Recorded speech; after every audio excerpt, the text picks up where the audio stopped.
Hello my dear friends, welcome to Tawani tutorials. मैं आपका दोस्त डॉक्टर आशीष चौहानी स्वागत करता हूं आपका इलेक्ट्रोस्टैटिक्स के नए एपिसोड में। आज हम पढ़ेंगे electric fields due to system of charges. हमने ऑलरेडी पिछले एपिसोड में ये सीखा है कि अगर हमारे पास दो चार्जेस है जिसमें से एक हमारा टेस्ट चार्ज है, test charge is unit positive charge जिसे हमने क्यू नॉट बोला, और इसके क्लोज विसिनिटी में और एक चार्ज है जिसको क्यू बोला। ये चार्ज उस चार्ज के ऊपर अपनी इलेक्ट्रिक फील्ड इंटेंसिटी लगाता है and that is given by 1/4 pi epsilon naught into q upon r। ठीक है, इसी वेक्टर नोटेशन में देखेंगे तो यहाँ पे इंटेंसिटी को वेक्टर दोगे, फिर डिस्टेंस फ्रॉम द r का वेक्टर यहाँ जोड़ देंगे। तो दो चार्जेस में एक अगर टेस्ट चार्ज है तो दूसरे चार्ज की इलेक्ट्रिक फील्ड इंटेंसिटी इसके ऊपर जो काम करती है इससे निकाला। But now the question is slightly modified. हमें सिर्फ एक चार्ज नहीं चाहिए, हम यहाँ पे और चार्ज लेंगे, से q2, से q3, से qn, n is a huge number. जैसे ढेर सारे चार्जेस है, सभी इस पॉइंट के ऊपर अपनी इलेक्ट्रिक फील्ड्स लगाएंगे, हाँ या ना। इन सारी इलेक्ट्रिक फील्ड से टोटल यहाँ पर नेट इलेक्ट्रिक फील्ड बनेगी। Let us call that net electric field as E। इसकी वैल्यू क्या है हमें जानना है। टीम समझ में आ रहा है? हमारा ये है कि हमारे पास सिस्टम ऑफ चार्जेस है, सबने मिलकर एक पॉइंट पे यूनिट पॉजिटिव चार्ज के ऊपर अपनी इलेक्ट्रिक फील्ड्स लगाए, तो उसपे उस पॉइंट पे नेट इलेक्ट्रिक फील्ड कितना बनेगा तो टोटल बनाकर वो हमें ढूंढना है। Write the electric field due to system of charges. तो इसके लिए हमें बहुत सारे चार्जेस चाहिए। चार्जेस के नाम रख दिए बेटा, Q1, Q4, Q3, Q4, Q5, delta Qn। n मतलब huge number of charges, n से कोई बिग नंबर ऐसा समझ लो। अब पोजीशन वेक्टर्स क्या होते हैं, तो किसी भी पॉइंट पे हम चार्ज रैंडम रख देंगे तो उसे समझना मुश्किल जाता है। तो हमारे पास एक सिंपल तरीका है कि सारे डिस्टेंसेस हम एक रेफरेंस फ्रेम से डिसाइड करते हैं। और reference frame is always a graph paper. So this is the x-axis, this is the y-axis। इन दोनों के इंटरसेक्शन को हम बोलते हैं ओरिजिन, इन दोनों के इंटरसेक्शन को हम बोलेंगे ओरिजिन। तो मान लेते हैं कि Q1 चार्ज यहाँ लोकेटेड है, तो हम बोलेंगे ओरिजिन से उसकी दूरी R1 है। से Q2 चार्ज यहाँ लोकेटेड है, ओरिजिन से उसकी दूरी R2। से Q3 चार्ज यहाँ लोकेटेड है, ओरिजिन से उसकी दूरी R3। मतलब हमारे पास एक फिक्स्ड रेफरेंस होना चाहिए जहां से हम सारी दूरियां नाप सके। ठीक है, जैसे नागपुर में देर 0 माइल, तो रेफरेंस टू 0 माइल हम की दूरी देखें, रेफरेंस टू 0 माइल हम चेन्नई की दूरी देखें, फिर रेफरेंस हम मुंबई का दूरी देखें, या फिर reference to 0 milestone Kolkata की दूरी देखें। तो हर शहर की दूरी अगर हम नागपुर से निकालना चाहते हैं, हमारे लिए रेफरेंस ओरिजिन पॉइंट क्या हुआ, 0 माइल। दैट वे हमारे लिए फिजिक्स में हम कोई भी पॉइंट की दूरी कितना चाहते हैं, किसी भी पॉइंट का लोकेशन बताना चाहते हैं, उसे हम रेफरेंस पॉइंट देते हैं ओरिजिन। अब ये ओरिजिन बात तो देते हैं हम लोग, लेकिन हम लोग एक ड्राइंग में ये एक्सिस नहीं दिखाते, अवॉइड दिस एक्सिस। मान के चलते कि वो एक्सिस वहां पर है और आप स्मार्ट इनफ तो उसे इमेजिन कर रहे हैं। ठीक है, हम डायरेक्टली ओरिजिन के रेफरेंस में सारे डिस्टेंसेस बताएं। तो Q1 की पोजीशन R1, सॉरी Q1 की पोजीशन R1 दूरी पर, Q1 चार्ज की दूरी R1, तो R1 कहलाएगा Q1 का पोजीशन वेक्टर। वेक्टर क्यों बोल रहा हूँ, इसका डायरेक्शन है। ठीक है, Q2 की पोजीशन हम इस रेफरेंस से देख रहे हैं, इसकी दूरी R2, इसको R2 को Q2 का पोजीशन वेक्टर। हर एक पोजीशन वेक्टर की डायरेक्शन अलग अलग है क्योंकि हर एक चार्ज की डायरेक्शन, सॉरी लोकेशन अलग अलग है। With reference to this origin Q3 का पोजीशन वेक्टर R3 है। ऐसे ही मैं Qn बना लूंगा, इसका पोजीशन वेक्टर क्या कह रहा है बच्चों, R है। R मतलब डिस्टेंस और n for that number of charge. ये समझ में आ रहा है? तो हम लोग के पास पोजीशन वेक्टर्स का कॉन्सेप्ट है, जो R1, R2, R3, R4 ऐसा करते हैं, आखिरी पार्टिकल के Rn से। ये सारे रेफरेंसेस हम किसके लिए रिलेटेड हैं, विद रेफरेंस टू ओरिजिन। ठीक है, कभी भी कोई भी पॉइंट की पोजीशन दिखाना है वो ओरिजिन के रेफरेंस नहीं दिखाते, वेदर इलेक्ट्रिकल साइंस हो, इलेक्ट्रॉनिक साइंस हो, मैकेनिकल साइंस हो, किसी भी टाइप का साइंस हो, सारे रेफरेंस पॉइंट्स ओरिजिन से दिखाए। ठीक है, तो इसकी वजह से हम लोग सारे जितने भी Q1, Q2, Q3 चार्जेस है, ये सारे चार्जेस से आर पास में उनकी इलेक्ट्रिक फील्ड के आसपास एक पॉइंट चार्ज रख देंगे जो रहेगा यूनिट टेस्ट चार्ज, जिसे आप Q0 बोल सकते हैं, या तो यूनिट मतलब 1, पॉजिटिव मतलब प्लस, और चार्ज है तो यूनिट कूलम से +1 कूलम का चार्ज रख देंगे इन सारे चार्जेस के आसपास में। ठीक है, इस पॉइंट चार्ज के ऊपर, +1 कूलम चार्ज के ऊपर, यूनिट पॉजिटिव चार्ज के ऊपर इन सारे चार्जेस ने अपनी अपनी इलेक्ट्रिक इंटेंसिटी लगाई होगी। उसकी कंबाइंड इलेक्ट्रिक इंटेंसिटी कितनी बनती है, टोटल इलेक्ट्रिक इंटेंसिटी कितनी बनती है उस पॉइंट चार्ज के ऊपर, ये हमें घूमना है। ठीक है, तो आप इसकी तैयारी कर लेते हैं। अगर एक से ज्यादा वेक्टर्स एक पॉइंट पे काम करते हैं तो क्या किया जाता है, एक पॉइंट है P, इसके ऊपर इलेक्ट्रिक इंटेंसिटी वन इधर काम कर रही है, इलेक्ट्रिक इंटेंसिटी E2 इधर काम कर रही है, तो आप दो इंटेंसिटीज तो होगी नहीं। हमारा फिजिक्स क्या बोलता है कि आप यहाँ पे पैरेललोग्राम बना लो, इसकी पैरेलल लाइन इधर बना दो, इसकी पैरेलल लाइन इधर बना लो, बन गया पैरेललोग्राम। और फिर इन दोनों का रिजल्टेंट ले क्या, इन दोनों का रिजल्टेंट इसके डायगोनल पे हो गए, बराबर। इसी को हम बोलते हैं कि हमने यहाँ पर प्रिंसिपल ऑफ सुपरपोजिशन लगा दिया। लेकिन इंटेंसिटी निकालने के मुझे किस चीज की जरूरत है, फोर्स की, और वो फोर्स मुझे कूलम्ब्स लॉ से मिलता है, और कूलम्ब्स लॉ फोर्सेस या इंटेंसिटी से एक बार मिल गई तो रिजल्टेंट निकालने का तरीका मुझे प्रिंसिपल ऑफ सुपरपोजिशन से मिलता है। ठीक है, प्रिंसिपल ऑफ सुपरपोजिशन क्या बोलता है कि इंटेंसिटी E1 इंटेंसिटी E2 इनका क्या करो, vector addition to get the resultant intensity. But क्या दो ही चार्जेस इंटेंसिटी लगा रहे हैं, हम तो सिस्टम ऑफ चार्जेस की बात कर रहे हैं। Q3, Q4, Q5, Q10 सभी लोग अपने अपने इलेक्ट्रिक इंटेंसिटीज अप्लाई करते होंगे, किसके ऊपर, यूनिट पॉजिटिव टेस्ट चार्ज के ऊपर में। तो सभी की इंटेंसिटीज निकालेंगे और हर दो इंटेंसिटीज का रिजल्टेंट भी होना हमें पड़ेगा। ठीक है, इसी ओके, चलो तो इसको कंटिन्यूएशन में आगे लेके चलते हैं। और अब हमने एक पॉइंट चुन लिया है P, नजर इधर रखना, डायग्राम को समझना है। एक पॉइंट चुन लिया P, इस पॉइंट पे क्या है, unit positive test charge located है, लोकेटेड है इसके ऊपर यूनिट पॉजिटिव चार्ज टेस्ट दिखाई नहीं दे रहा है, मान लिया। अब इससे कुछ दूरी पर मैंने रखा Q1 चार्ज, तो दूरी कितनी बच्चों, पॉइंट P और पॉइंट 1 उसके बीच में का डिस्टेंस है, डिस्टेंस को R बोलते हैं। 1 पॉइंट और P पॉइंट के बीच में से R1P बोलते हैं। ये 1P सभी समझे, चार्ज 1 और चार्ज एट पॉइंट P, इन दोनों के बीच का डिस्टेंस है, तो R1P बोलते हैं। ठीक है, थोड़ी सी लाइन टेढ़ी दिख रही है, आगे से सीधी समझ लेना, सिर्फ नहीं होती, स्ट्रेट ही रहे। आप मुझे बता सकते हैं कि मेरे पास ये वाले चार्ज, यहाँ पे जो टेस्ट चार्ज है यूनिट पॉजिटिव चार्ज, ये दोनों चार्जेस कैसे हैं, इनका नेचर, बहुत पॉजिटिव बहुत negative, one positive one negative. Very good, कैसे समझा, ये तो बोला था यूनिट पॉजिटिव, ये भी पॉजिटिव होगा तभी रिपल्सिव फोर्स काम करेगा आउटवर्ड डायरेक्शन। हमने बोला कूलम्ब्स लॉ की भी जरूरत पड़ती, कूलम्ब्स लॉ क्या बोलता है, फोर्सेस या इंटेंसिटीज कहां पे काम करेंगे, along the line joining the two charges। लेकिन रिपल्शन है तो ये आउटवर्ड काम करते हैं और अट्रैक्शन है तो इनवर्ड्स काम करते हैं।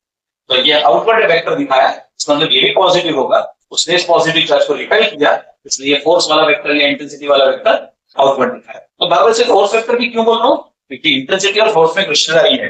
Intensity is force upon test charge, याद है क्या चीज। पॉइंट 1 पे हम ले रहे हैं Q1 से, तो इसके ले रहे हैं Q0 पे, यहाँ पे टेस्ट चार्ज है Q0। ठीक है, इसकी वैल्यू कितनी है, यूनिट मतलब यूनिट पॉजिटिव चार्ज। ठीक है, उसके ऊपर जो फोर्स काम करेगा वो एक वेक्टर क्वांटिटी है, जिसका बाप वेक्टर उसका बच्चा वेक्टर, जो बाप की दिशा है बच्चे की दिशा भी वही रहेगी। इसलिए मैं कभी इसको फोर्स भी बोल दे रहा हूँ, तो आपको गलतफहमी नहीं होनी चाहिए कि हम कुछ गलत चीज बोल रहे हैं। फोर्स की जो डायरेक्शन है वही इंटेंसिटी की डायरेक्शन है, चार्ज को कोई डायरेक्शन नहीं होती, charge is a scalar quantity, charge को कोई भी डायरेक्शन नहीं होती। ठीक है, यहाँ तक कोई डायरेक्शन क्या बच्चों, हाँ या ना, सबको समझ गया। अब मैंने आपको एक चार्ज Q2 यहाँ पर दिया, ठीक है, Q2 यहाँ पर दिया, यहाँ पर कौन है, unit positive charge at point P, ये भी पॉजिटिव चार्ज होगा सर। इस पॉजिटिव चार्ज की इस पॉजिटिव चार्ज से दूरी R, सेकंड चार्ज की पॉइंट P से दूरी इसलिए R2, सेकंड चार्ज की पॉइंट P से दूरी R2। ये इंटेंसिटी इस लाइन पे स्ट्रेट लाइन में बनाया, ये भी समझेगा। अरे हाँ ना, अब यहाँ पर एक मिनट हम रुक जाते हैं, टेक अ पॉज हियर। इस पॉइंट पे अब कितनी इंटेंसिटी हुई, दो, इस पॉइंट पे दो इंटेंसिटी हुई, लेकिन इस पॉइंट के ऊपर हमें ढूंढना क्या है, रिजल्टेंट इंटेंसिटी। रिजल्टेंट मतलब सारी इंटेंसिटीज मिलाकर क्या बना। तो अपने रूल्स क्या है, प्रिंसिपल ऑफ सुपरपोजिशन होता है, इसकी पैरेलल लाइन यहाँ बना दो, इसकी पैरेलल लाइन यहाँ बना दो, मान लो पैरेलल लग रहा, क्या लग रहा, फिर रिजल्टेंट इसके डायगोनल पे आएगा।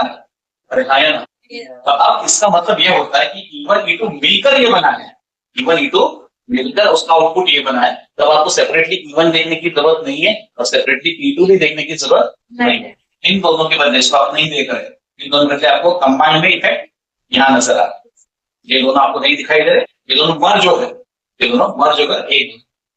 फिर थोड़ा सा ऐसा समझो कि आपके पास से चिल्लर है, चिल्लर समझता है, चिल्लर समझता है ना। हाँ, अब चिल्लर आप मेरे पास लेके आए और बदले में बड़ी नोट लेके गए, एक तो आपके पास चिल्लर रहेगी या तो बड़ी नोट रहेगी, आप बोले चिल्लर भी वही रख लेता, बड़ी नोट भी आके दे दो, तो चलो होगा नहीं। तो ये चिल्लर है 50 पैसे प्लस 50 पैसे, सपोज आपने 50-50 पैसे मेरे को दिए तो मैंने जोड़कर 1 रुपया आपको दिया, तो आपके पास 50-50 पैसे बचेंगे नहीं, आपके पास कंबाइंड आउटपुट 1 रुपये का आ गया। बात क्लियर हो रही? पक्का? लेकिन क्या मेरे पास वही चार्जेस थे एस चार्ज पैसा डालने के लिए? मेरे पास कोई चार्ज होगा उसका इस पॉइंट पी से दूरी आर थ्री पी, और इसने भी पॉजिटिव चार्ज रखा, इस पॉजिटिव चार्ज को ऐसे रिपेल कर दिया, ये हो गई थ्री डायरेक्शन। E3 मतलब चार्ज Q3 से बनी इंटेंसिटी, E2 कौन चार्ज Q2 से बनी इंटेंसिटी, E1 कौन चार्ज Q1 से बनी इंटेंसिटी। बट आपको आप जल्दी से याद दिला दो कि आपके पास ये तो इंटेंसिटी दिख नहीं रही थी, इसकी रिजल्टेंट इंटेंसिटी आपने निकाली थी अक्रॉस द पैरेलल, याद है क्या? तो अगर आपके ये ध्यान में आता है कि मेरे पास एक रिजल्टेंट इंटेंसिटी E1 की है और अब ये E3 आ गया, आपको E1 को नहीं देखना है, E1 नहीं देखना है, जो रेड कलर में मैंने बनाया वो इंटेंसिटी और E3 देखना है। तो क्या करूँ, मेरे पास फिर से दो इंटेंसिटीज हो गई, तो मैं इसकी पैरेलल लाइन यहां बनाऊंगा और इसकी पैरेलल लाइन यहां बनाऊंगा, समझ रहे क्या बन गया? पैरेललोग्राम। क्योंकि अब ये पैरेललोग्राम बन गया तो ये रिजल्टेंट इंटेंसिटी और E3 का भी एक रिजल्टेंट बनेगा, ठीक है? उस रिजल्टेंट को हम ड्रॉ करते कैसे बनेगा, तो यहाँ पे आके बनाएगा 1 2 3 4 5 6 7 8 भाव, गुड। अच्छा बेटा बी फर्स्ट,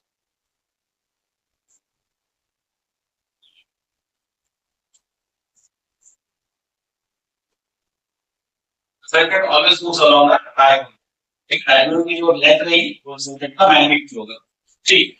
तो अब मैं क्या बोलता हूँ ध्यान से सुनना, E1 E2 मिलाकर ये रेड था, ये रेड क्या है E1 प्लस E2 का टोटल। अब E1 प्लस E2 के टोटल और E3 का कंबाइंड आउटपुट यहाँ है, ये E1 plus E2 plus E3 का टोटल हो गया, समझ में क्या?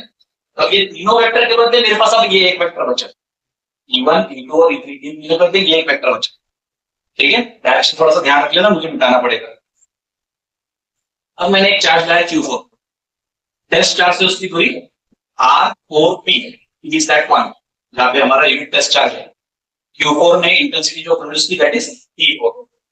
बच्चों अब आपको याद है क्या, हमने इन दोनों की रिजल्टेंट से E3 की एक रिजल्टेंट लेके यहाँ पर एक वैल्यू बनाई थी जो E1 plus E2 plus E3 के बराबर थी, और अब ये Q4, इसको समझना है क्या करना है?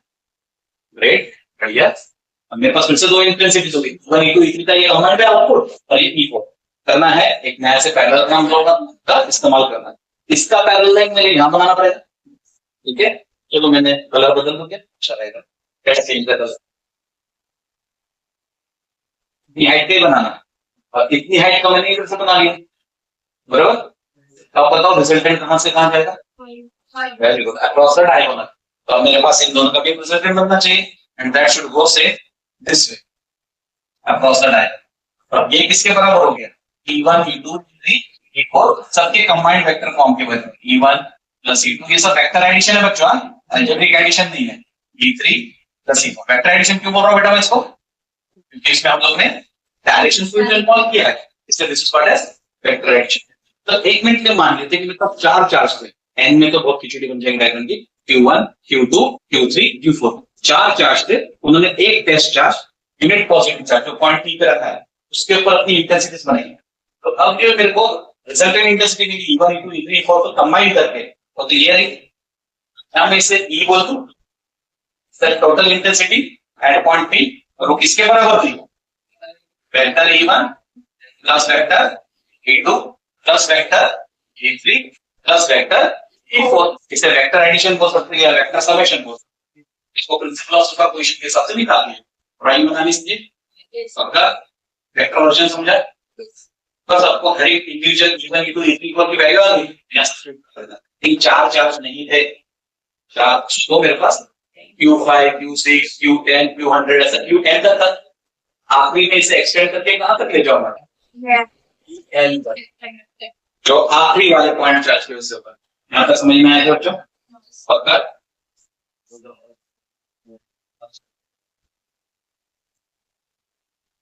यहां तक क्लियर हो गया बच्चों, कोई डिफिकल्टी नहीं, गुड। तो सिंस दिस इज अंडरस्टूड, एक बार इसको सब फटाफट रिवाइज कर देंगे, ठीक है? इन दोनों का रिजल्टेंट यहाँ पे निकाला, फिर इसका E3 का रिजल्टेंट हम यहाँ पे निकालेंगे, फिर उस रिजल्टेंट के साथ ये निकालेंगे फाइनल रिजल्टेंट। ये अपना ऐसे ही बना था। इसका नाम क्या रखो, ये E1 E2 E3 को सबको मिलाकर है vector E। Vector E is the resultant intensity into all this four intensities. ठीक है, तो हमारा ये वेक्टर हमारा इंटरसेक्ट पॉइंट है जिसके ऊपर हम फोकस कर रहे हैं। तो अगर मैंने उसे वेक्टर E बोला, ये E1 की E2 की E3 और E4 की इंडिविजुअल वैल्यूज पता होनी चाहिए, साथ में मुझे En की भी वैल्यू पता होनी चाहिए। अगर सबकी वैल्यूज पता हो जाए तो मैं क्या करूं, बस उसका वेक्टर समेशन कर लूंगा और मेरा जो पर्पस था कंप्लीट हो जाएगा। ठीक है, हो जाए। Let's begin for E1। ठीक है, तो अब आपको E1 का फॉर्मूला बनाना है, तो डायग्राम को ध्यान में रखते हुए शुरू करेंगे। Vector E1, please don't forget to add vector notation. Vector E1 equal to, क्या इंटेंसिटी में ये कांस्टेंट फिक्स है? इंटेंसिटी के फॉर्मूले में एक ही चार्ज आता है। कौन सा चार्ज आएगा? जिस चार्ज ने इंटेंसिटी लगवाई है, जिसने महसूस की वो नहीं। वो क्यों नहीं आया? वो तो फोर्स के नीचे ही चला गया था, तब इंटेंसिटी मिली थी, बराबर। तो फोर्स के डिनोमिनेटर में चला गया यहाँ का चार्ज, पॉजिटिव चार्ज, तो अब हमें इस चार्ज की जरूरत नहीं बची। ठीक है, हमारे फॉर्मूले में कौन सा चार्ज आएगा? वो चार्ज आएगा जिसने उसके ऊपर इंटेंसिटी लगाई। क्लियर? पक्का? ओके, तो intensity being a vector quantity, मैंने यहाँ वेक्टर लगाया। 1/4πε0 एक कांस्टेंट है। ठीक है, हमारे पास जिस चार्ज में इंटेंसिटी लगाई वो Q1 है। Q1 की इस चार्ज से दूरी R1P है, उसका स्क्वायर किया मैंने। इंटेंसिटी का जनरल फॉर्मूला याद है कि भूल गए? E = 1/4πε0 तो Q/R²। Q का नाम Q1, डिस्टेंस का नाम R1P। Q के बदले मैंने Q1 लिखा, डिस्टेंस के बदले R1P लिखा। फॉर्मूले में स्क्वायर इसका स्क्वायर डाला। और अगर मुझे वेक्टर वर्जन लेफ्ट साइड में दिखाना है तो राइट साइड में यूनिट वेक्टर भी डालना होगा। तो जिस क्वांटिटी को आपने यहाँ लिया उसी का यूनिट वेक्टर लोगे। यूनिट वेक्टर को रिप्रेजेंट करने के लिए इस तरह की कैप लगती है, पता है ना? This is vector and this is unit vector. Cap लगा दिया मतलब यूनिट वेक्टर। यूनिट वेक्टर की मैथमेटिकल नंबर वाली वैल्यू क्या है? मैग्नीट्यूड है 1। नंबर वैल्यू इसकी 1 होगी। यानी अगर मैं इसको हटा दूंगा, बेसिकली हमने ऐसे मल्टीप्लाई किया 1 से, जो कि वेक्टर है, मैग्नीट्यूड 1 से मल्टीप्लाई करने से आंसर को फर्क पड़ता है। सिर्फ डायरेक्शन दिख जा रही है हमें, वो एक एडवांटेज। बच्चा अगर E1 का फॉर्मूला समझा, आई वांट मेरे क्लास में कोई होशियार बच्चा मुझे E2 का फॉर्मूला बताए। E1 का हमने क्या बनाया? E1 vector is equal to 1/4πε0 into E1 के लिए यहाँ पे Q1 अपॉन R1P 1 के, ठीक है, उसका स्क्वायर इनटू 1 और P के बीच की यूनिट डिस्टेंस का यूनिट वेक्टर का क्या है। इसी तरह से मुझे E2 चाहिए 1 1 1 1, तो आपको 2 2 2 2 करना है। समझ रहा है? वाह, मेरे क्लास में बहुत अच्छा होशियार हो गए। आ जाओ छोटा बच्चा, जल्दी आओ बेटा, वेलकम। जल्दी करेंगे प्लीज।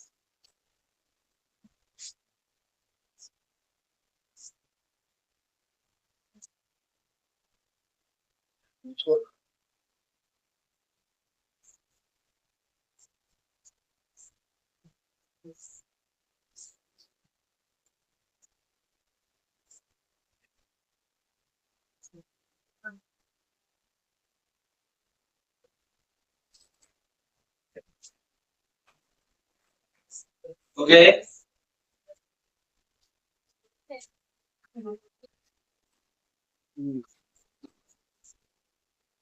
हाँ, E2 is equal to 1/4πε0 Q2 upon R2P square. थोड़ा सा लिख दो क्या मैं? Q2 अपॉन R2P का स्क्वायर। यूनिट वेक्टर क्या है? R2P क्या है? मेरे को ब्रिलियंट बच्चे मिल रहे हैं मेरे क्लास में। B3 कौन बनाएगा? शाबाश, बना लोगे? आ जाओ जल्दी से। नहीं, आपके पीछे वाले दीदी को बुलाया हमने।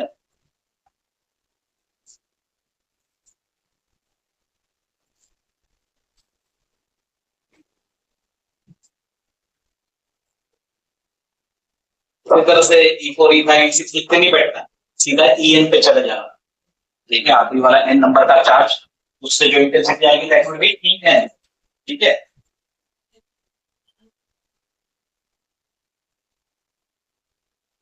वहाँ पे इक्वल टू नहीं आएगा बेटा, तो मल्टीप्लिकेशन इक्वल टू कर रहे हैं, नहीं वैसे नहीं होगा, मैं कर देता हूँ।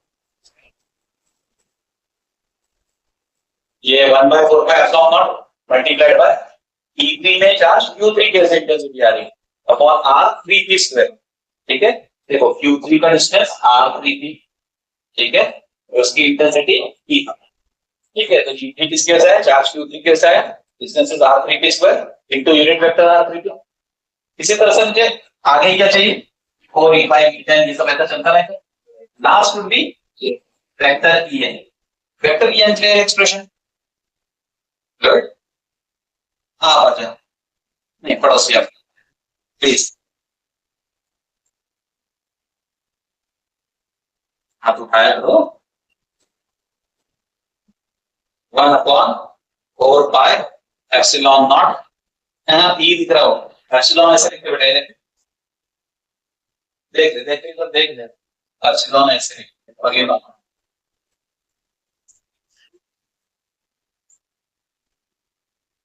1/4πε0 इंटू आखिरी चार्ज का नाम जो हमने बनाया है Qn, डिस्टेंस क्या होना चाहिए फिर RnP, वेरी गुड RnP, उसका स्क्वायर होना चाहिए इंटू यूनिट वेक्टर RnP क्या, ठीक है, वेरी गुड। अब क्या करना चाहिए, Q1 से En तक सारे एक्सप्रेशन आ गए, प्लस करेंगे मतलब वेक्टर एडिशन कर लेंगे, ठीक है। इस टाइम तो go for vector addition, but उसके पहले जो भी आप लोगों ने किया अच्छे से मैं प्रिंटेड फॉर्मेट में निकाल Q2 के एक्सप्रेशन, Q2 के एक्सप्रेशन में यहाँ पे E को वेक्टर क्या लगाना, मेरे इसमें नहीं है, आपको लगाना है, ये सब एज इट इज। फिर Q3 से आने वाली इंटेंसिटी E3 कैसे लिख सकते हैं, Qn से आने वाली इंटेंसिटी En की ऐसे ही लिख जा सकते, बराबर दिखाया ना। उसके बाद में सुपरपोजिशन का प्रिंसिपल लगाएंगे, सुपरपोजिशन के प्रिंसिपल से मुझे सबका वेक्टर एडिशन करना है। अब जो बुक्स लिखती है उसका पैटर्न बताता हूँ, उससे कुछ इस तरह से लिखती है। तो आप सोच रहे होंगे कि ठीक है यहाँ तक तो लिखता है E1 vector plus E2 vector plus E3 plus E4 plus data data dash plus En vector is equal to resultant vector E। ये ब्रैकेट में R क्या कर रहा है, हर एक के टर्म में ब्रैकेट में R लगा दिया। तो बुक्स में ऐसा था इसलिए मैंने लिखे, ये टाइम पास आंसर हो सकता है, ये टाइम पास आंसर हो सकता है, ठीक है। अगर आपने इसमें ये R नहीं भी लिखा, सिर्फ ऐसा लिख दिया, तो भी कोर्स वाले आपको पूरे मार्क्स दे देंगे बच्चा, टेंशन नहीं। If you are comfortable with this तो आप ऐसा भी कर सकते हैं, लेकिन फिर भी मैंने R लिखा इसलिए नहीं क्योंकि बुक्स बोलती है, मैंने R लिखा है क्योंकि उसके पीछे एक रीजन है, कुछ एक नया टर्म समझाना चाहता हूं। मैथ्स में कई बार आपके टीचर लिखते हैं f of x, her maths में इसको लिखिए f of x, इससे क्या बोलते हैं function of x, function of x। तो मैं अब बोलना चाह रहा हूं कि electric field intensity is a function of r, r कौन है, distance. Electric field intensity is a function of distance. आप बोलोगे क्या मतलब हुआ इसका, चलो मतलब भी जान लेते हैं। Electric field intensity function of distance यानी क्या हो रहा है। अब इलेक्ट्रिक फील्ड इंटेंसिटी के फॉर्मूले पे आते हैं, मैग्नीट्यूड लिख रहा हूं पहले, what is the magnitude 1/4πε0 into q upon r। अब 1 2 3 4 नहीं लिख रहा, वो आप समझ लो, यहाँ जो नंबर आएगा चार्ज में वही नंबर, r में वही नंबर, ठीक है।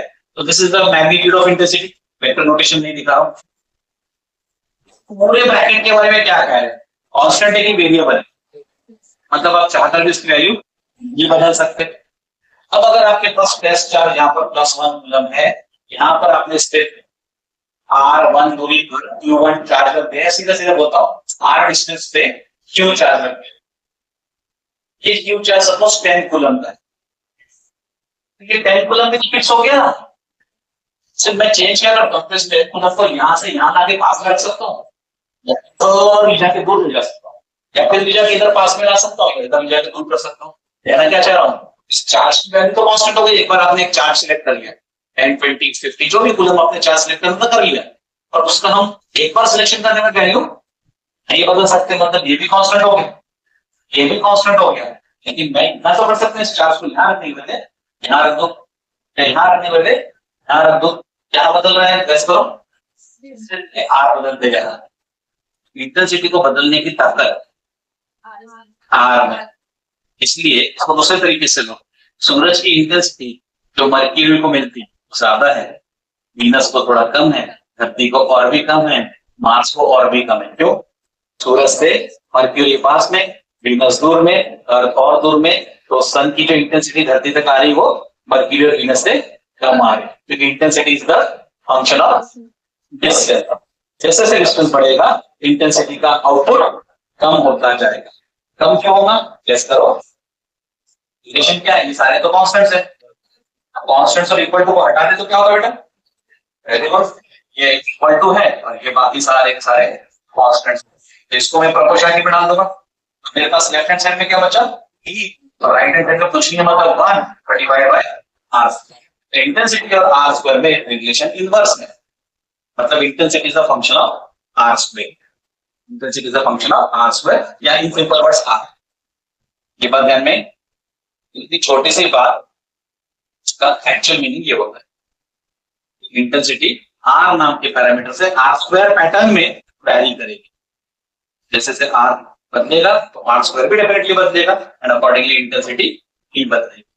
रिलेशन इनवर्स है, ये तो हम यहां से समझे। तो इसका पढ़ने का पैटर्न क्या हुआ?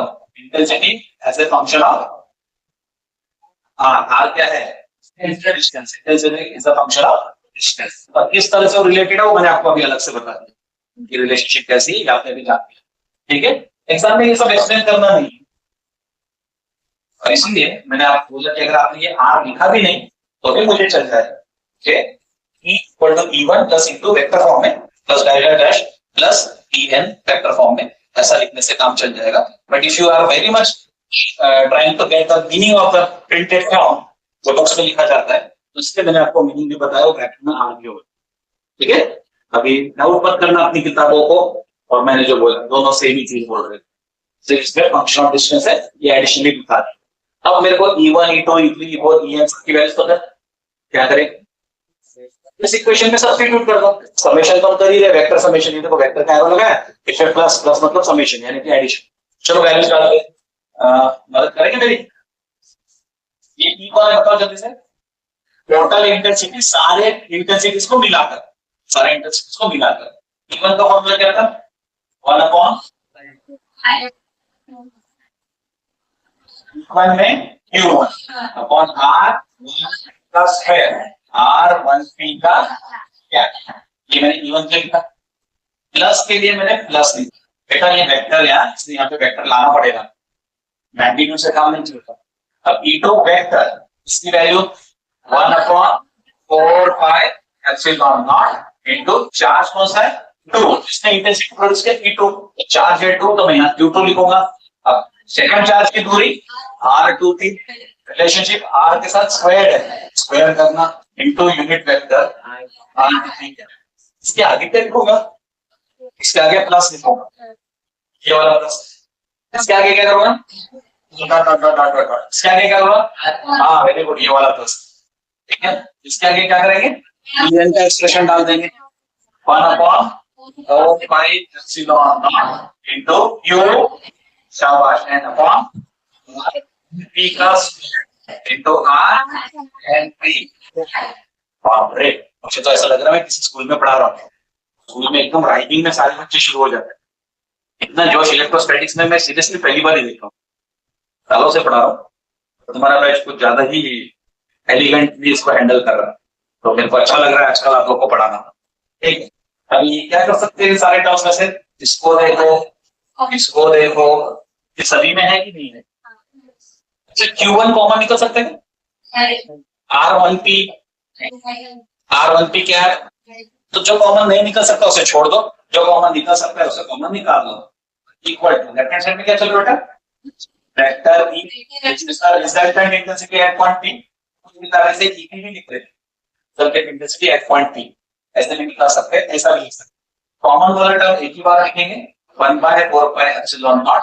और अनकॉमन वाला पार्ट पहले टर्म में से क्या है? Q1 upon R1P square into R1P क्या प्लस के लिए प्लस, ये कॉमन में चला गया। Uncommon term Q2 upon R2P square into R2P क्या प्लस डैश प्लस, ये फिर से कॉमन में चला गया। Qn upon R square into R2P क्या क्या छोड़ गया? बहुत सारे बच्चे कॉमन मिस्टेक करते, ब्रैकेट ओपन करते, लिखते लिखते लिखते लिखते, हाँ कोई मिटाते हैं, और ये डब्बा बंद करना भी है, और डब्बा बंद नहीं करता कॉमन नहीं होना, समझ रहा ना, डब्बा याद से बंद करना। हर छोटी छोटी क्वेश्चन बता रहा हूँ आपको, ठीक है, ये तो बचपन से आपको आनी चाहिए, लेकिन फिर भी बता रहा हूँ, तो ये छोटी चीज आपके हिसाब से मिस्टेक नहीं होती, टीचर मार्क्स काट देगा, फिर बोलना मत कि बताया नहीं था। अब ये सारे टर्म्स में तो हमें समेशन लगाने भी आता है, समेशन हो ना, टर्म पे फोकस करना है। समेशन का मतलब इतने सारे एडिशन को बार बार लिखने की हमें जरूरत नहीं है, एक ही बार में लिखते हैं। इतने सारे जो एडिशन है उसके बदले हमारा सिंबल क्या बनेगा, समेशन। इस सिंबल को समेशन बोलते हैं। समेशन का मतलब ही एडिशन ही होता है, summation. This is nothing but addition. पता है तो अच्छी बात है, नहीं पता तो लिख लो प्लीज। ये जितने भी होंगे n नंबर ऑफ टाइम्स का एडिशन, उसको एक ही सिंबल में कवर कर लिया एज समेशन। इस समेशन के बाहर में कॉमन में कौन था, तो इसे अलग से लिख देता बेटा मैं, क्या है ये 1/4 इसके लेफ्ट में कौन है, रिजल्टेंट इंटेंसिटी E। तो मैंने यहां से शुरू किया, resultant intensity E equal to 1/4 और इस ब्रैकेट में सारे एडिशंस को लेकर आया under single title of summation. क्या चल रहा सभी के न्यूमरेटर में Q, तो मैंने यहां लिखा Q। डिनोमिनेटर में क्या है R समथिंग विद P, और फिर से R समथिंग विद T, क्या हाँ स्क्वायर भी रहेगा, स्क्वायर भी लिख दिया। अब और से देखो मेरे पास चेंजिंग नंबर क्या है, चेंजिंग नंबर है यहाँ पे 1 1 1, दैट बिकम्स 2 2 2 3 3 3 4 4 4 5 5 5 एंड बराबर। तो जो नंबर बदल रहा है उस बदलते हुए नंबर को हम सिंबलाइज करते हैं आई, तो नंबर चेंज हो रहा है उसे हम लेबल करते हैं आई, ठीक है। पी तो हर जगह पे जो है उसको पी ही लिखोगा, ठीक है। तो आई की सबसे स्मॉलेस्ट वैल्यू क्या होगी बच्चों में, 1 1 1, आई की स्मॉलेस्ट वैल्यू 1।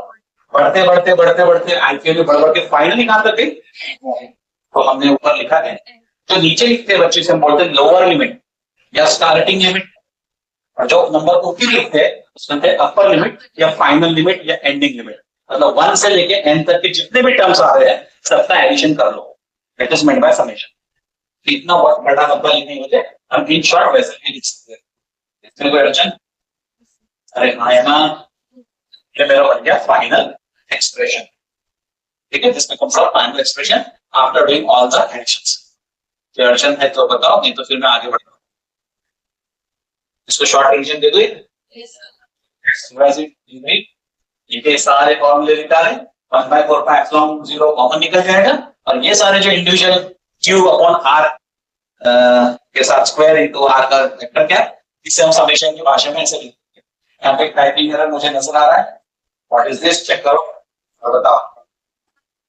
हाँ, it should be 1 upon, yes और नो, यहाँ पे 1 होना चाहिए ना, ये Q1 लिखा हुआ है, इट शुड बी 1। हमने कॉमन क्या निकाला है 1/4 यहाँ पे 1/4 होना, और समेशन है QI अपॉन RIP स्क्वायर, ठीक है, into RIP unit vector. RIP मतलब वो मत समझना भाई,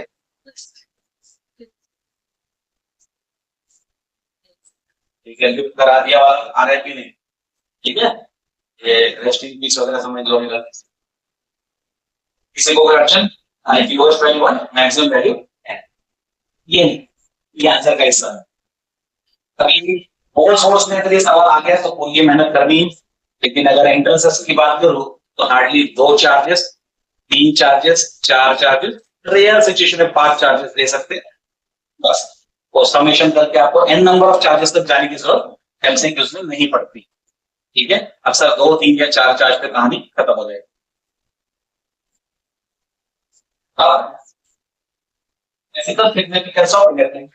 इस टर्म को हम पढ़ तो रहे हैं, क्यों पढ़ रहे हैं, जिसमें इसको पढ़ रहे हैं तो किसी खास कारण से पढ़ रहे होंगे। तो एक रफ आइडिया तो मैंने आपको इसके पहले जब टॉपिक बिगिन कर रहा था तब भी दिया था, but that was my way of explaining.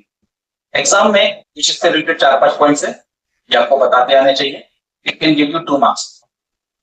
इसमें से किसी एक आध सेंटेंस को पकड़ के टीचर एमसीक्यू बना सकता है, इसलिए सारे सेंटेंसेस मालूम होना चाहिए जिन्हें एंट्रेंस देना है, जिन्हें बोर्ड्स देना है। इसमें से कोई भी 4 स्टेटमेंट्स याद आ गए तो आपको 2 नंबर मिल, ठीक है। आप इंग्लिश अपने शब्दों में लिख सकते हैं, लेकिन मीनिंग वो होना चाहिए जो मैं बताऊं, इंग्लिश आपके शब्दों की चल जाएगी, मीनिंग वो जो हम बताए। इसमें के मैक्सिमम फीचर्स मैं पहले ही डिस्कस कर चुका हूँ प्रीवियस और टुडेज एपिसोड में, तो it would be a brief revision. कोई पॉइंट नहीं समझेगा तो मैं उसको फिर से एलॉबरेट कर दूंगा। पहला कैरेक्टरिस्टिक इसका significance, electric field is an elegant way of characterising the electrical environment of a system of charges. ये क्या होता है समझो। धरती के आजू बाजू चांद है, आर्टिफिशियल सैटेलाइट्स है, ये सब धरती के आसपास किस की वजह से इन्फ्लुएंस में जुड़े हुए हैं? Gravitational field. तो मैं धरती और सैटेलाइट्स की स्टडी करूं तो मैं बोलूंगा मैं धरती के आजू बाजू एक ग्रेविटेशनल इन्फ्लुएंस की स्टडी कर रहा हूँ, ग्रेविटेशनल एरिया की स्टडी कर रहा हूँ, बराबर। अब मेरे टेबल के ऊपर 8-10 मैग्नेट के टुकड़े रखे पास पास में, कोई अट्रैक्ट कर रहा होगा, कोई रिपेल कर रहा होगा, तो मैं वहां पर एक्चुअली क्या स्टडी कर रहा? तो सारे मैग्नेट्स मिलकर एक मैग्नेट को अट्रैक्शन कितना दे रहे, रिपल्शन कितना दे रहे, तो उसकी मैं अब मैग्नेटिक फील्ड की स्टडी कर रहा हूँ। उसी तरह से हमने अभी थोड़ी देर पहले क्या देखा था, Q not tester, Q1, Q2, Q3 सब उसके आजू बाजू पड़े थे, सब उसके ऊपर उतना असर लगा रहे थे। तो हम क्या कर रहे हैं? इलेक्ट्रिकल एनवायरनमेंट की स्टडी कर रहे हैं। तो इलेक्ट्रिक फील्ड की स्टडी करना मतलब जहां पे सिस्टम ऑफ चार्जेस पड़े हैं, वो सिस्टम ऑफ चार्जेस की इंटरैक्शन की स्टडी करना, इलेक्ट्रिकल एरिया की स्टडी करना। ठीक है, इसका मीनिंग समझ में आया? हाँ या ना? Electric field at a point in space around a system of charges tells you the force that a unit positive test charge would experience when placed at that. और से देखो तो ये डेफिनेशन ही है जाना। इलेक्ट्रिक फील्ड क्या था हमारे लिए? इलेक्ट्रिक फील्ड वो फोर्स था जो एक unit positive test charge experience करना था। ऐसे तो बोला था हमने, जैसे सेंटेंस फॉर्म में लिखे कि कोई स्पेस में एक टेस्ट चार्ज पड़ा है, उसके बाजू के किसी चार्ज उसके ऊपर एक फोर्स लगा दिया, और फोर्स इस टेस्ट चार्ज ने जितना भी एक्सपीरियंस किया वो उसकी इलेक्ट्रिक, ये टेस्ट चार्ज की वैल्यू क्या होनी चाहिए? Unit positive charge, test charge की वैल्यू थी यूनिट पॉजिटिव यानी कि +1। ठीक है, अगले पॉइंट की तरफ चलते हैं। Electric field intensity is a characteristic system of charges and is independent of the test charge that you place at a point to determine. आपने इंटेंसिटी का पूरा समेशन करके एक फार्मूला बनाया था, उस पूरे फार्मूले को याद करो, इसमें Q नॉट कहीं दिखेगी तब, मतलब हमने टोटल इलेक्ट्रिक फील्ड E निकाली, it is independent of the test charge. Intensity experience कौन कर रहा है? टेस्ट चार्ज, लेकिन और इलेक्ट्रिक फील्ड की जो वैल्यू हमने निकाली it is independent of test charge. नहीं लग रहा है एमसीक्यू मसला है? इलेक्ट्रिक फील्ड हम इसकी निकाल रहे हैं कि भैया एक टेस्ट चार्ज का Q नॉट जो +1 कूलम था, E1 ने कितनी किट लगाई, E2 ने कितनी लगाई, E3 ने कितनी लगाई, E4 ने कितनी लगाई, रिजल्टेंट E कितना था, बराबर। और ये रिजल्टेंट E कितना आया था? 1/4πε0 into summation of QI upon RIP square into RIP cap। I की वैल्यू 1 से n, इस पूरे में टेस्ट चार्ज Q नॉट है, लेकिन ये सारी फील्ड एक्सपीरियंस कौन कर रहा है? वही टेस्ट चार्ज। मजे की बात है। अच्छा, यहाँ पर एक कॉन्ट्रास्टिंग फीचर बोलते हैं, ये पॉइंट अगर इलेक्ट्रिक फोर्स यानी कि कूलम्स फोर्स के लिए पूछ ले तो कूलम्स फोर्स में क्या बनाते हैं? Q1 Q2 टाइप ऐसा एक्सप्रेशन, मतलब यहाँ पर अगर मैं फोर्स की बात कर रहा हूँ तो वो वाला टेस्ट चार्ज आएगा कि नहीं? Q नॉट बोलकर Q1 Q not Q2 Q not. अब आए तो अगर इलेक्ट्रिक फोर्स के बारे में पूछ ले ये स्टेटमेंट तो क्या बोलोगे? डिपेंडेंट। और यहाँ पर टेस्ट चार्ज के ऊपर इंटेंसिटी पूछ रहा है, यहाँ पे वो टेस्ट चार्ज तो है ही नहीं, intensity is independent of the test charge. बात बहुत अच्छे से समझिए। तो ये इंपॉर्टेंट कैरेक्टरिस्टिक है, क्या सीखा हमने इस कैरेक्टरिस्टिक में? Electric field is independent of the test charge. Electric field में आप कितने भी चार्जेस दे लो, पूरे सिस्टम ऑफ चार्जेस दे लो ना, तब भी हम उस टेस्ट चार्ज की वैल्यू की जरूरत नहीं पड़ता। ठीक है, गेटिंग इट वेरी क्लियर। वही सवाल मैं फोर्स के लिए पूछ लूं, इंडिपेंडेंट के बदले डिपेंडेंट बोलना पड़ेगा आपको, इलेक्ट्रिक फील्ड के बदले इलेक्ट्रिक फोर्स बोल दो। इलेक्ट्रिक फोर्स में 1/4πε0 into Q नॉट आ गया अपॉन R, क्योंकि वहां पे टेस्ट चार्ज आ गया फोर्स के फॉर्मूले में, तो फोर्स उस टेस्ट चार्ज पे डिपेंड करता है। इंटेंसिटी के लिए डिपेंड करता है, इस Q नॉट को उठा के इसके नीचे ले जाते हैं, F upon Q naught equal to 1/4πε0 Q upon R। अब इसके बदले क्या आ गया? इलेक्ट्रिक इंटेंसिटी की, इसमें देख लो टेस्ट चार्ज नहीं, इसलिए इंडिपेंडेंट। जो फॉर्मूला बनाया उसने ये कंक्लूजन समझ आया सच्ची में? तो ये तीनों लिखनी है तो अच्छी बात है, तो एक फोटोग्राफ ले लो और और भी कैरेक्टरिस्टिक्स है जो मैं इसके आगे बताता हूँ। फोटो ले रहे हैं तो व्हाट्सएप ग्रुप में प्लीज डाल देना।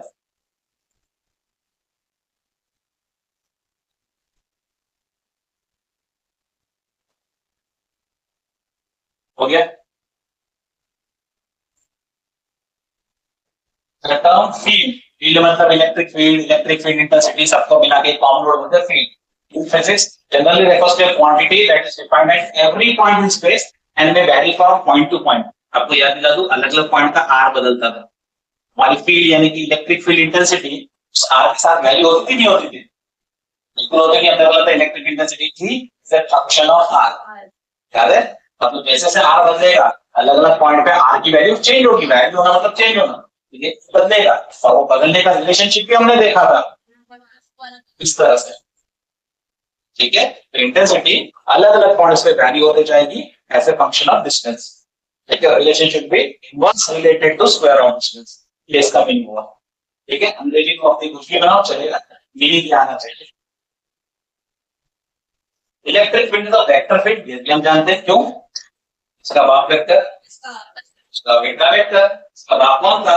इलेक्ट्रोस्टैटिक फोर्स, वो वेक्टर है। इसका बेटा इलेक्ट्रिक फील्ड इंटेंसिटी भी एक वेक्टर क्वांटिटी। याद आ गया? Vector E equal to vector है upon q naught. Vector E equal to vector है अपॉन क्यू नॉट। लिखो, समझा? समझ गए, शाबाश। अच्छा, एमसीक्यूज पे जाने पहले ये भी फोटोज ले लो, फिर एमसीक्यूज पे जाएंगे। अगर आपको 4 पॉइंट नहीं याद आते ना तो कम से कम 2 पॉइंट तो भी लिख देना। इनकेस अगर आप बॉर्डर लाइन पास हो रहे हो तो नीचे 2 पॉइंट पे 2 मार्क्स दे देते। फुल मार्क्स के आसपास जा रहे हो फिर 4 पॉइंट पे 2 नंबर मिले। ठीक है, अपने लेवल के हिसाब से मैं टोटल 5 पॉइंट्स बताया आपको। ठीक है, लोकल पे सीख लेना कल और आज मिला था, उसके ऊपर MCQs. Ready? Sure. First question, electric field is a dash quantity. हां, आंसर नहीं। हमने ये क्वेश्चन कल भी देखा है मेरे ख्याल से। आपको सबके हाथ ऊपर आंसर, लक्ष्मी का हाथ ऊपर क्यों नहीं है? वो तो कल प्रेजेंट थी। Yes gentleman, option B vector quantity. ठीक है, अगला सवाल, electric field is a characteristic of system of charges and is dash of the test charge that is placed at a point to determine the field. A option dependent, B option independent, C option sometimes dependent, D option none of this. वैसे काफी 50% मदद करने को तैयार हो। नहीं चाहिए ये बच्चे हाथ नहीं उठा रहे, शायद इसको मदद चाहिए। 50% मदद करूं? नहीं, तो आप आंसर बताओ क्या होना चाहिए। इनका कहना ऑप्शन बी इंडिपेंडेंट है। एग्री क्या? पक्का?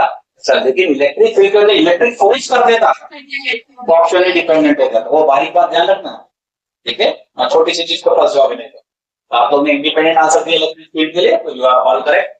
ठीक है, अब टाइप्स ऑफ इलेक्ट्रिक फील्ड, ये टाइटल जो है यहां से हमारी स्टडी शुरू होगी इन द नेक्स्ट एपिसोड। आज यहाँ रुकेंगे बच्चों। Thank you very much.